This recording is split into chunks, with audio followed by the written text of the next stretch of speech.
साथियों, सभी को मेरा सादर नमस्कार। खेती और प्रकृति चैनल के माध्यम से एक बार फिर आज मैं आपके सामने हाजिर हूँ।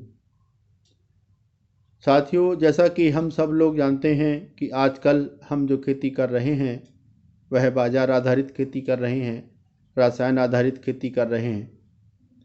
हम अपने लिए अधिक से अधिक भौतिक सुख संसाधनों की प्राप्ति की होड़ में और अधिक से अधिक धन प्राप्ति के लालच में हम अपने खेतों से, अपनी फसलों से अधिक पैदावार लेनी चाहते हैं और अधिक से अधिक पैदावार लेने के लालच में ही हम अपने खेतों में, अपनी फसलों में रासायनिक उर्वरकों, यूरिया, डीएपी और फसल सुरक्षा रसायनों, इंसेक्टिसाइड, फंजीसाइड, वीडीसाइड का बिना सोचे समझे बेतहाशा मात्रा में प्रयोग कर रहे हैं, जिसकी वजह से हमारी कृषि उत्पादन लागत बढ़ रही है।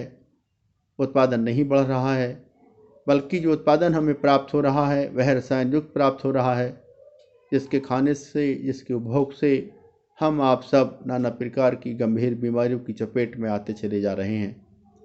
आज हमारे आपके परिवार का कोई न कोई सदस्य बीमार है। इसकी बीमारी का इलाज कराने के लिए हम अपनी गाढ़ी कमाई का पैसा डॉक्टरों को दे रहे हैं और अस्पतालों के चक्कर लगाने को मजबूर हैं। साथियों, ऐसा नहीं है कि इन रसायनों की वजह से हमारा ही स्वास्थ्य खराब हो रहा है, बल्कि इन रसायनों की वजह से हमारी मिट्टी का स्वास्थ्य, हमारे पशुओं का स्वास्थ्य, हमारे पर्यावरण का स्वास्थ्य खराब हो रहा है। हमारा पानी प्रदूषित हो रहा है, जलवायु परिवर्तन हो रहा है, मौसम परिवर्तन हो रहा है, हमारे प्राकृतिक संसाधन क्षीण होते जा रहे हैं, हमारी जैव विविधता भी कमज़ोर होती जा रही है और अब तो यहाँ तक कि हमारे खाने में भी स्वाद नहीं बचा है। इन रसायनों की वजह से न जाने कितने पशु, पक्षी, जीव जंतु हमारे बीच से नदारद होते जा रहे हैं।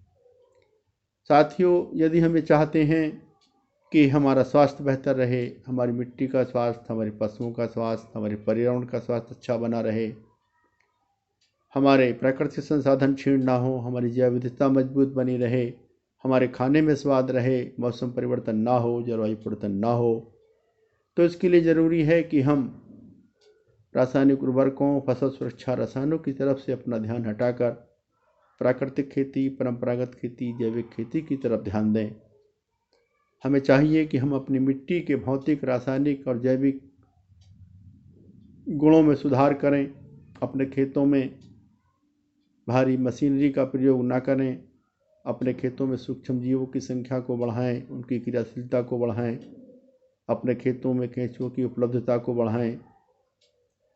अपने खेतों में जीवांश कार्बन की मात्रा को बढ़ाएं। यदि हमारे खेतों में जीवांश कार्बन की मात्रा 0.8 से 1% के बीच होगी तो हमें अपने खेतों में किसी भी प्रकार के उर्वरक को देने की आवश्यकता नहीं होगी। साथ ही हमें अपनी फसलों के लिए पानी की भी कम आवश्यकता होगी।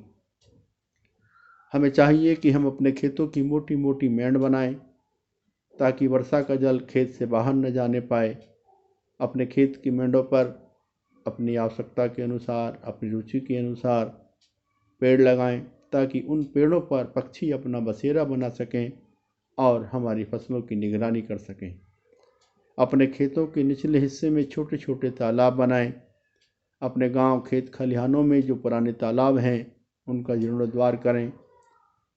अपनी खेती के साथ साथ पशुपालन अवश्य करें। अपने खेतों में गोबर की खाद, हरी खाद का प्रयोग करें, जैविक खादों का प्रयोग करें, जैव उर्वरकों का प्रयोग करें। यदि जैव उर्वरक उपलब्ध ना हो तो अपने गांव या गांव के पास किसी जंगल के बरगद, पीपल या पाखड़ के पुराने पेड़ के नीचे की मिट्टी को लाकर अपने खेतों में बखेर दें। फसल चक्र को अपनाएं। अपने खेतों में फसल अवशेषों को बिल्कुल न जलाएं, बल्कि फसल अवशेषों को खेत में ही पड़ा रहने दें। हमें चाहिए कि हम अपने खेतों में अपने परिवार की आवश्यकताओं के अनुसार, अपनी मिट्टी की उर्वरता के अनुसार फसल चक्र को अपनाकर परंपरागत तरीके से खेती करें। यदि हमारी धरती माँ की कोख उर्वर रहे, उसके 20% भूभाग पर वृक्ष रहें और 5% भूभाग पर जलाशय रहें, तो हमें और भविष्य में हमारी आने वाली औलादों को इस धरती पर हमेशा हमेशा शुद्ध भोजन, शुद्ध हवा, शुद्ध पानी और शुद्ध पर्यावरण मिलता रहेगा। तभी हम मानसिक और शारीरिक रूप से स्वस्थ रह पाएंगे। तभी हमारी मिट्टी का स्वास्थ्य, हमारी पशुओं का स्वास्थ्य, हमारे पर्यावरण का स्वास्थ्य बेहतर होगा।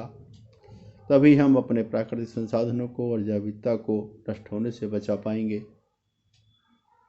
और तभी हम इस धरती पर खुशी से जी सकेंगे। वरना जैसा हम बोएंगे वैसा हम काटेंगे। साथियों, मैंने अपनी बात आपके सामने रखी। यदि आपको मेरी बात अच्छी लगी हो तो आप अपनी जिम्मेदारी को निभाएं। हमारी इस वीडियो को अपने साथियों में, अपने दोस्तों में शेयर कर दें। साथ ही हमारे खेती और प्रकृति चैनल को सब्सक्राइब कर लें ताकि आगे आने वाली हमारी वीडियो आपके पास आसानी से पहुंच सकें। धन्यवाद।